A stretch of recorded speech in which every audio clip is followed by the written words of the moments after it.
Quem encontrou João 3,16, diga: eu achei, pastor Jonathan. Assim está escrito na palavra de Deus. Porque Deus amou o mundo de tal maneira que deu seu Filho unigênito, para que todo aquele que nele crê não pereça, mas tenha a vida eterna. Amém, igreja?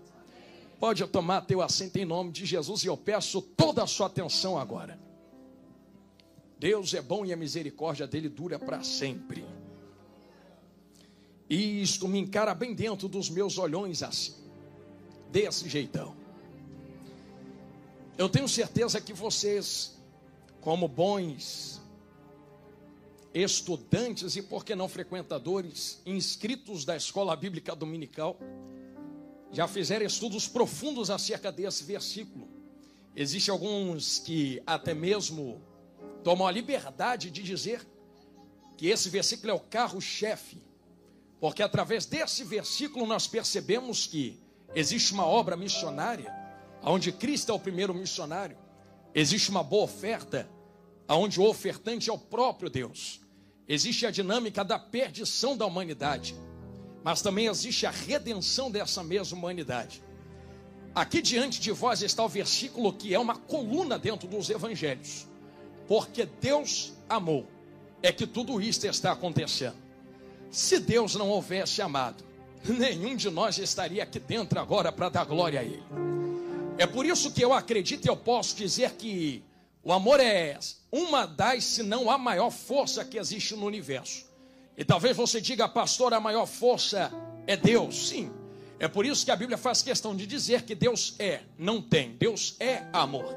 Quem tem, tem porque não é em completude, mas se Deus é porque Ele é um amor perfeito. É por isso que eu digo sempre que não existe mais como melhorar o amor de Deus. Não tem mais para onde o amor de Deus crescer, porque já é um amor perfeito. Então não há nada que você faça a mais que faça Deus te amar mais, e nada que você deixe de fazer que faça Ele te amar menos. Mas como nós veremos nos próximos momentos, talvez o problema nunca foi falta de amor, porque de fato Deus ama. E eu digo que é a maior força do universo, porque foi o amor que fez o ser mais poderoso fazer o que fez. Se não fosse o amor, Deus não tinha manifestado poder. Se não fosse o amor, Deus não tinha manifestado redenção. Se não fosse o amor, Cristo não tinha descido à terra, juventude. Então é por causa do amor que Deus fez o que fez por cada um de nós, e vós que me ouve aqui esta noite. Só que eu preciso ser categórico no que eu vou falar, e eu sei que dói, mas cura. Eu acabei de dizer a vocês que o problema nunca foi amor, porque através do amor se manifestou o perdão de Deus. Mas de fato existem muitas pessoas na terra que não compreendem como esse amor funciona. Existem alguns mesmo que dizem: se o teu Deus ama tanto e é tão perfeito, por que vai jogar pessoas no inferno? E outro dia eu conversava com um jovem e dizia: Deus não vai jogar ninguém no inferno. O que Deus vai jogar é o inferno no lago de fogo. Mas quem vai para o inferno, dizia ele, vai com as próprias pernas. Porque Deus já perdoou todos que estão na terra por causa do seu amor. Mas nem todos que estão na terra aceitam o perdão de Deus. Porque o perdão de Deus só pode ser aceito nos termos de Deus, não nos meus termos. Se fui eu quem quebrei a linha de amor, então eu tenho que aceitar o que me foi imposto através desse amor. Eu poderia, por exemplo, usar a minha dinâmica de relacionamento com a minha vaza e dizer a vocês que o nosso amor que eu tenho por ela e ela tem por mim é um amor de via de mão dupla. Porque eu faço algo por ela, ela faz algo por mim. Até mesmo a oratória, ou a oração, conversação, relacionamento que eu mantenho com ela. Para eu poder falar a ela, eu lanço palavras a ela. Para ela falar a mim, ela lança as palavras de volta a mim. Então vocês percebam que esse amor é uma via de mão dupla. Enquanto ela faz, eu aceito, eu faço, ela também aceita. Então eu faço uma dinâmica, e eu sei que parece que vai dar um nó na sua cabeça, mas segure somente um pouco esse pensamento agora. Qual pensamento, pastor? É que se eu não fizesse nada do que fiz por ela, para mostrar o amor que tenho por ela, ou para provar o amor, talvez ela não daria o amor dela de volta a mim. Se lá atrás, há 10, 11, 12, 13 anos, quando eu vi ela dentro da congregação de Parque Maria, lá em Belfor Roxo, e disse: vaza linda de Jesus, quero casar contigo, te amei. Se eu não lançasse quem eu sou diante dela, e não manifestasse quem eu sou, como é que ela poderia me amar se não me conhecesse? A mesma dinâmica do amor e desse pensamento que eu tenho pela minha esposa, e que fique claro a cada um de vocês que está me olhando de olho arregalado agora. Ela só me ama porque eu fiz algo por ela. E eu só amo ela porque ela fez algo por mim. Ela se deu a conhecer, abriu o coração, abriu a mente, abriu a alma. Eu enxerguei quem ela era. Eu a conheci, por isso a amei. Ela me conheceu, por isso ela me amou. Esse mesmo tipo de pensamento também existe na dinâmica divina. Do porquê Deus nos conheceu é porque Ele nos ama. E talvez você diga, já sei, Deus me conheceu quando eu estava na barriga da minha mãe. Só que não, como conhecemos em Jeremias capítulo 1, antes mesmo que eu te formasse no ventre ou na barriga da tua mãe, te conheci. E do porquê conheceu é que abriu o leque para o amor poder existir. Se Deus conhece e ama aquilo que Ele conhece. Só que é diferente. Porque embora eu ame a minha esposa, ainda sou limitado na minha capacidade. O meu pensamento é limitado, meu corpo é limitado, minha mente é limitada. Então eu nunca vou conseguir conhecer ela por inteiro. Nas entranhas da alma dela, do coração dela, do pensamento dela e vice-versa. Só que eu quero lançar uma palavra a quem está na galeria aqui embaixo. É que eu não posso conhecê-la por inteiro porque eu tenho limites. Agora um microfone na mão de quem puder me responder qual é o limite de Deus. Quem é que pode passar uma fita métrica nele e dizer, Deus, teu pensamento só vai até aqui, teu coração só vai até aqui, teu poder e nível de capacidade de conhecimento só vai até aqui. Se Deus não tem limites, então Deus tudo conhece. Ele conhece os meus acertos, mas também conhece os meus erros. Conhece quando eu estou forte, conhece quando eu estou fraco. Meu Deus, Ele me conhece antes mesmo de eu existir, porque está na Bíblia. Antes que eu te formasse, já te conhecia. E as nações te dei dou porque é meu, rapaz. Agora a dinâmica inverte. Porque se Deus me conhece por inteiro, eu também preciso conhecê-lo, pastor. Porque nós, enquanto nascemos, sabemos que a nossa mentalidade evolui com o passar dos tempos. E nós temos a oportunidade de conhecer quem Deus é. Ninguém pode nascer conhecendo quem Deus é. Embora haja algumas indicações na dinâmica da natureza humana, que nós possamos ter uma inclinação. E está aqui que eu abro um parênteses e eu não estou com pressa de falar isso daqui. A inclinação que existe dentro de cada ser humano é o que define se a pessoa é uma pessoa boa ou uma pessoa ruim. E a pessoa pode desnivelar ou nivelar o seu nível de inclinação. O que eu estou falando a vocês é o que aconteceu no Jardim do Éden, chamado dentro do hebraico de Yetzer Hará e Yetzer Havó, que é a inclinação para o bem e a inclinação para o mal. Adão estava inclinado para o bem, que era Deus. Mas no dia que a oportunidade de pecado se apresentou diante dele, foi ele quem escolheu fazer a sua própria inclinação para o mal. Não foi Deus que o inclinou para o mal. Eu faço essa retórica novamente, para que vocês entendam que Deus não criou Adão com inclinação para o mal. Deus criou Adão perfeito dentro do Jardim do Éden, o colocou. Foi Adão quem teve a oportunidade de pecar junto com Eva e entregou seu coração ao pecado. Eu vou apertar essa tecla mais fundo. Estamos falando de amor ainda. Quando Adão pecou em carne, tu é livre dentro do jardim. Ih, Jesus, estou entrando em amor e talvez eles não estejam vendo. Tu é livre para fazer o que tu quiser. Só que Adão, não é a única vez que eu vou descer dentro do jardim, não. Não, Deus, não. Porque a primeira coisa que Deus faz quando Adão peca é: aonde tu estás? Ouvi alguém soprando aqui no meu canto. Você quer ver que Deus não é a primeira vez que entra no jardim? Eu vou fazer uma pergunta a quem está na galeria com muita calma. Deus é onipresente, sim ou não? Se é onipresente, não está em todos os lugares ao mesmo tempo? Se está em todos os lugares ao mesmo tempo, não está onde Adão se escondeu? Se está onde Adão se escondeu, por que pergunta onde estás? Gostei do sorriso do vaso. Deus nunca perguntou onde estás porque perdeu Adão. Deus já estava onde Adão estava. O que Deus estava gritando para Adão, pastor, era mais ou menos isto: Adão, eu estou aqui no teu esconderijo, mas vou me manifestar lá na porta. Quando eu gritar onde tu estás, não é porque eu te perdi, não, estou te vendo. É você que me perdeu lá, volta. Vocês deram glória, vou falar olhando para o alto. Vocês querem ver como é que Deus não se manifesta em qualquer lugar? Ele é onipresente, sim ou não? Novamente você confirmou. Se a onipresença está em todos os lugares, mas não é obrigado a se manifestar em todos os lugares. Deus está aqui, mas também está na roda de samba, está se manifestando lá, porque ninguém está invocando Ele lá. Você está sentindo Ele aqui porque tu está invocando Ele aqui com a tua adoração. Ele só se manifesta onde é invocado. Por isso tem diferença entre as árvores que Adão se esconde e a porta do jardim que Deus se manifesta. Deus nunca marcou encontro entre árvores. Deus marca encontro na porta. Grava isso que eu estou falando agora. Tem um local determinado de relacionamento com Deus. Quando Deus grita onde estás, o que diminui não é amor. Porque amor sempre vai ser o mesmo. Se amor é perfeito, não muda. O que diminui é nível de relacionamento. Adão, tu se afastou. Eu não me relaciono com você aí. Eu vou abrir um parênteses que eu estou vendo gente me olhando de olho arregalado. Pastor, Deus se relaciona comigo em qualquer lugar. Não, você carrega Ele para qualquer lugar. Mas existem locais e tempos definidos de relacionamento. Você quer ver só? Como Deus sempre vai chamar alguém ao posicionamento para depois ter relacionamento.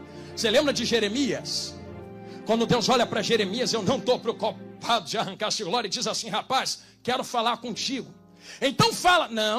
Não falo em qualquer lugar. Levanta e desce. E lá tu ouvirás minhas palavras. Espera aí. Se ele já está falando, como é que ouve a palavra lá?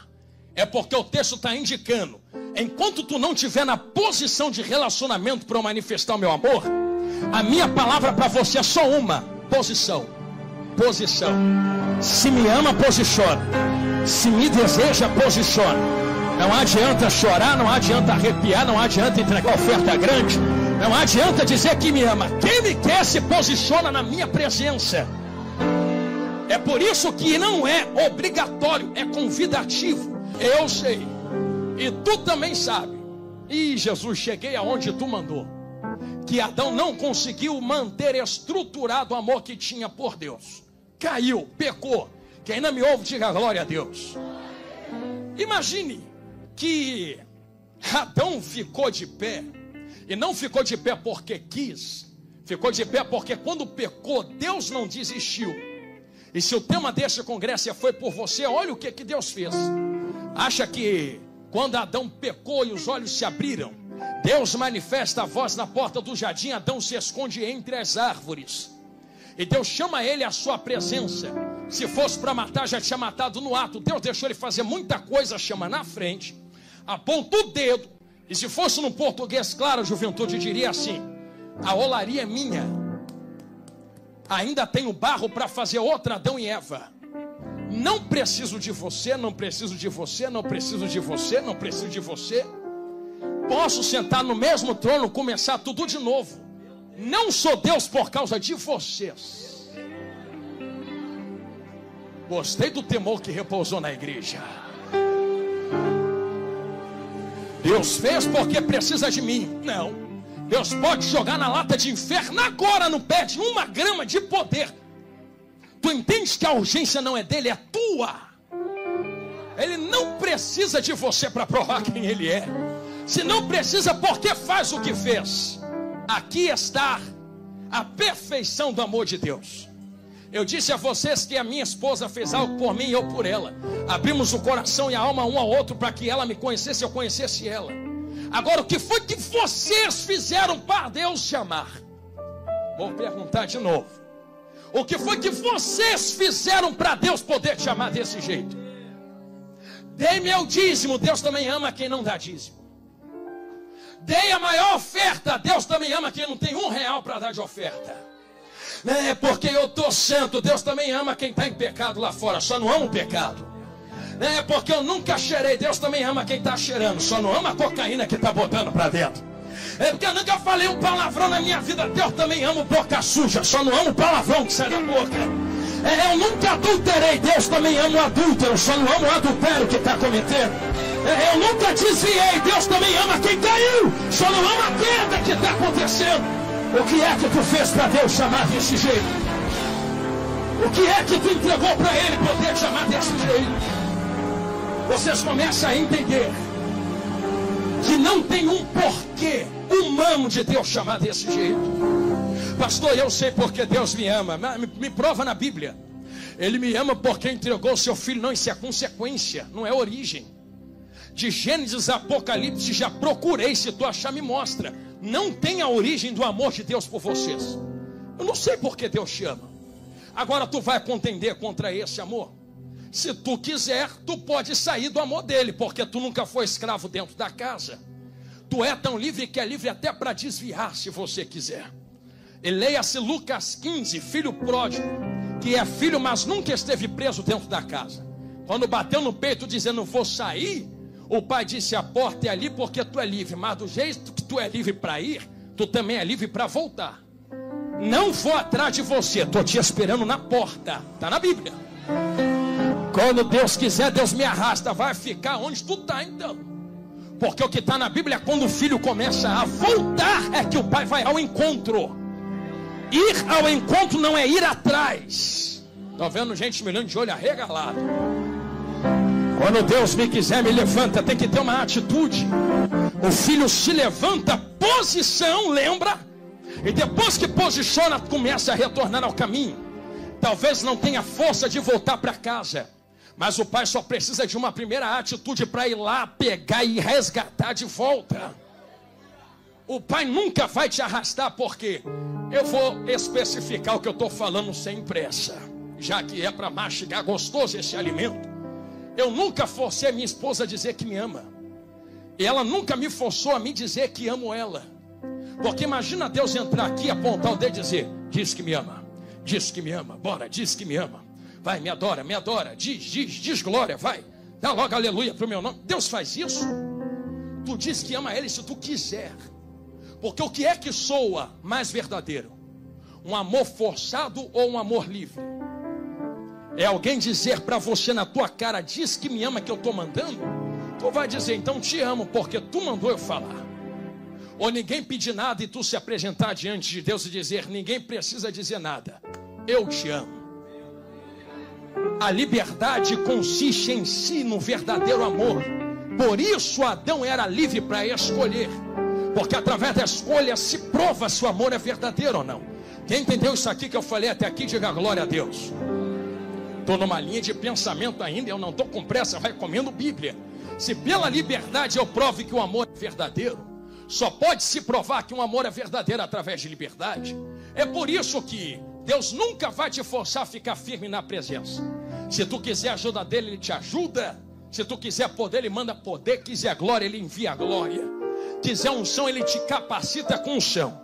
Agora, amor é a mesma proporção de adoração. Deus nunca vai forçar ninguém a adorar aqui dentro. Dá glória se quiser. Pastor, dá glória se quiser? É. Porque quem alinha o coração no de Deus e sabe, conhece quem Ele é, não precisa ficar sendo cutucado para adorar. Se eu sei a quem dou glória, para que preciso receber incentivo para adorá-lo? Eu já sei quem Ele é. Não precisa alguém ficar, dá glória, pega. Não. Você quer ver como é que Deus não te força a adorá-lo? E eu estou falando isso aqui de propósito. O Pai procura aqueles que o adoram em espírito e em o quê? Nunca levantou, nunca puxou e disse fica de pé e me adora. Não, ele levanta pregador, pastor, levanta presbítero, diáconos, evangelistas, levanta cantores, levanta tocadores, instrumentistas, levanta obreiros. Agora adorador, ele só procura. É livre, dá glória se quiser. E se ele acha, se ele acha, ou sentindo ele aqui,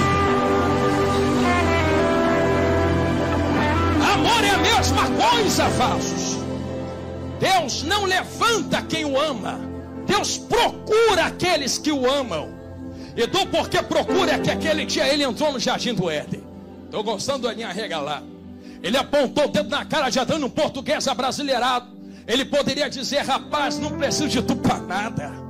Te jogo no inferno, crio outro perfeito, mas quer saber de uma coisa? Eu te amo.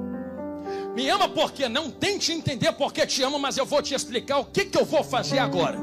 Fazer o quê? Imagine, Adão, que tu é um celular. Eu te criei zerado, te botei peça por peça. Te deixei livre. Não fui eu quem te quebrei, você se quebrou sozinho. Porque não foi o oleiro quem quebrou o vaso se quebrou na mão do oleiro. Está na Bíblia. Jeremias 18, lê depois. Deus não quebra, é tu quem se quebra na mão dele. Não me venha jogar culpa em Deus, não foi porque Deus me apertou, não, tu se quebrou. Os apertões de Deus são para reformar aquilo que eu mesmo quebrei na minha vida. Deus está me quebrando, é para te refazer. Deus não te quebra para te destruir. É tu quem se quebra para se destruir na mão dele. E ele pega o que está quebrando e refaz. Agora olha, imagina que esse celular está na minha mão. Eu criei ele, deixei ele livre. Eu me relaciono com ele, eu falo com ele, ele entrega a voz para mim. Só que um belo dia eu fui manuseá-lo, percebi que ele estava quebrado. A câmera não funcionava, a tela estava trincada, o sistema não estava funcionando. Estava agarrado, cheio de vírus do lado de dentro. Eu falei, rapaz, fez o que eu mandei tu não fazer. É o seguinte, tu acessou a internet sem antivírus, rapaz. Ah, que o vírus entrou. Tu está contaminado. Eu vou te consertar. Por que tu vai me consertar? Porque existe uma retórica, isso aqui que eu estou falando não é da minha boca para fora. A minha mãe é psicóloga, formada em psicologia. E sabe o que a minha mãe explicou para mim um dia, jovens? Ela disse assim, moços e moças, Jonathan, só tem um jeito da gente não abrir mão de uma coisa que está se quebrando. Eu como, mãe? Aí ela disse assim, já reparou que tem gente que está com o carro caindo ao pedaço? O carro é de 1980, 90, mas a pessoa não vende. Aí tu pergunta para ela, por que tu não vende? Pega esse dinheiro da entrada. Não, porque eu gosto desse. Já se envolveu emocionalmente. Já viu que tem gente que mora numa casa, assim que pode, vou vender tudo e vou trocar. Mas tem outros que podem trocar e não trocam. Já se envolveu emocionalmente. Já viu pessoas que estão em relacionamento tóxico? O camarada faz e acontece, bate, a mulher faz e acontece, mas não consegue largar. Já se envolveu emocionalmente. Tem que cortar aquele laço. Imagine Deus olhando para o seu lado e dizendo assim, quero te consertar. Quer me consertar por quê? Você não entende que vai custar preço para consertar isso aqui que está se quebrando? É verdade, vai custar. Quanto será que vai custar? Imagina ele colocando assim no conserto. Aí o consertador pega aquele negócio e diz assim, ó, o estrago foi feio. Tu quer consertar mesmo? Eu quero. É $1 trilhão. Não, mas isso aqui está desproporcional. Eu não levei nem 0,1% para fazer isso aqui, fiz quase de graça. Só peguei a matéria, reuni, levantei. E agora tu está falando que é $1 trilhão. Eu vou melhorar, $1 trilhão não, $1 trilhão de francos, que é mais caro ainda, a moeda suíça, do que dólares. Para que eu vou pagar $1 trilhão de franco para consertar o que está quebrado, que nem do mesmo jeito vai ser mais, se eu posso jogar fora e fazer um 0 quilômetros novinho para mim? É muito mais caro consertar o que está quebrado do que jogar o que está quebrado fora e fazer um novo, colocar no lugar. Para que eu vou pagar esse preço tão alto? Para que eu vou pagar esse preço tão alto? Para que eu vou pagar um preço tão alto para consertar o que está quebrado? Imagina Deus orando para o seu lar e dizer, eu vou pagar. Vai pagar porque se é mais barato fazer outra? Porque eu já me envolvi emocionalmente. Se envolveu emocionalmente, rapaz, tu tem emoção? Tem. Deus se alegra, Deus se entristece, tem emoção. E qual foi a emoção que operou para ele me salvar? João, capítulo 3, verso 16. E Deus se envolveu emocionalmente de tal maneira, aqui, e Deus se envolveu emocionalmente de tal maneira que deu seu Filho unigênito, para que todo aquele que nele crê não permaneça quebrado, mas entre na olaria de Jeová, seja restaurado, cheio, e possa cantar para ele por toda a eternidade. Só porque tu levantou a mão para dar glória. Posso pedir a tua ajuda? Segure a mão de quem está do seu lado. É a primeira vez que eu estou te pedindo isso. Estou olhando para o relógio, não se preocupa não. Dá uma balançada santa na mão de quem está do seu lado. E diga, nem era para tu estar aqui, rapaz. Era para tu estar no inferno agora. Mas o Senhor Deus se amou de tal maneira, se envolveu emocionalmente com quem não valia nada, que pagou o maior preço do universo, só para tu poder cantar glória para Ele. E aí, Vai aproveitar a oportunidade ou vai deixar passar o glória para depois? Eu vou deixar da glória quem quer dar glória. Eu vou.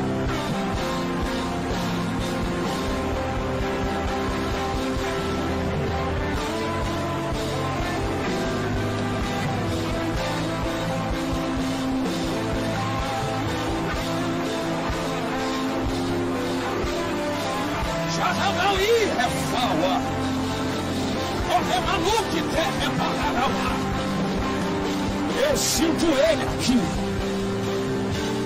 Aleluia. Ele se envolveu tanto, profetas, que ele falou assim: pastor Juarez, preciso consertar.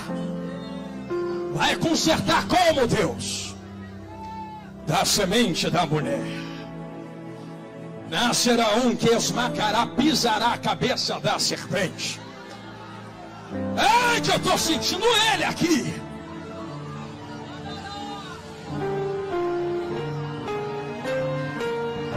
Cheguei aonde Jesus mandou.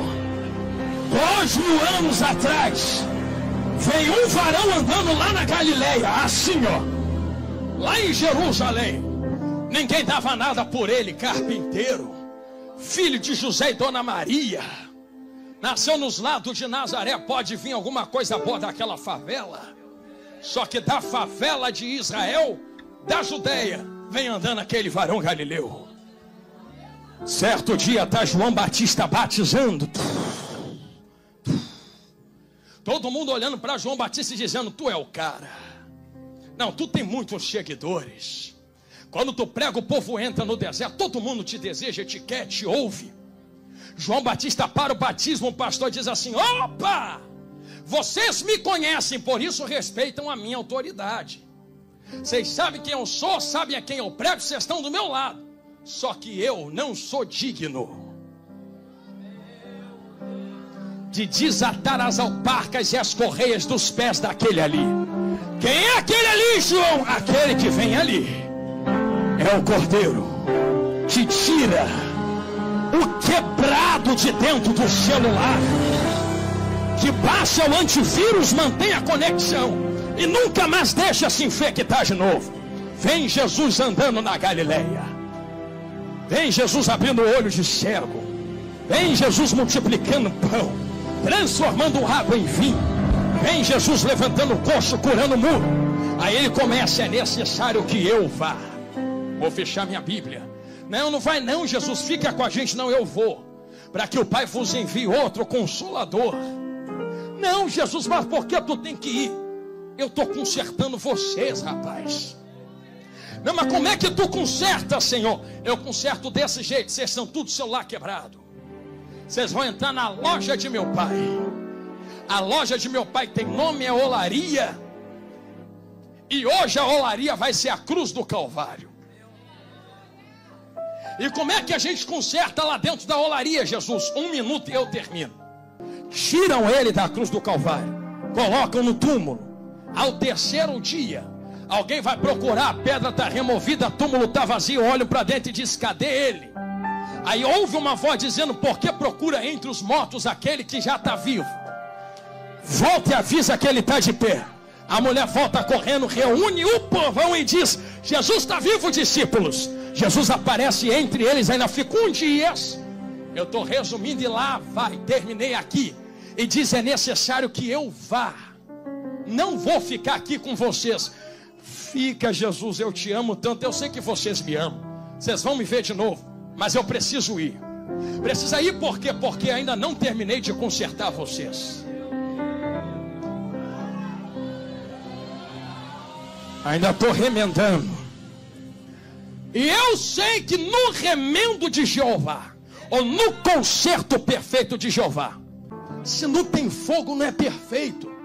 E Jesus, como é que tu vai resolver esse negócio de fogo? Vai acender fósforo? Vai pegar isqueiro? Não. Sou eu quem vou acender fogo, não. Só tem um que acende fogo, está sentado no trono de glória. Eu vou lá ao lado dele interceder por vós. Rogarei ao Pai.